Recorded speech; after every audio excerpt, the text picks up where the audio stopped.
చెప్పుటకు మంచి కార్యము లేదు, చెప్పుటకు నీతి మాట లేదు,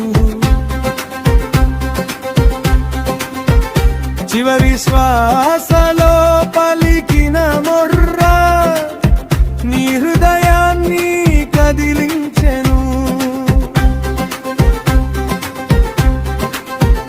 చివరి శ్వాసలో పలికిన మొర్ర నీ హృదయాన్ని కదిలించెను. నేడు అన్నా నీ మాటతో మరణం మధ్య జీవం పుట్టెను. పరదైసు దూరమైన చోట కాదు, నీ సన్నిధిలోనే పరదైసు కనబడెను.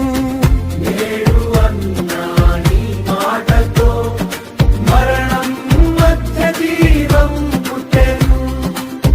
పరదైసు దూరమైన చోట కాదు, నీ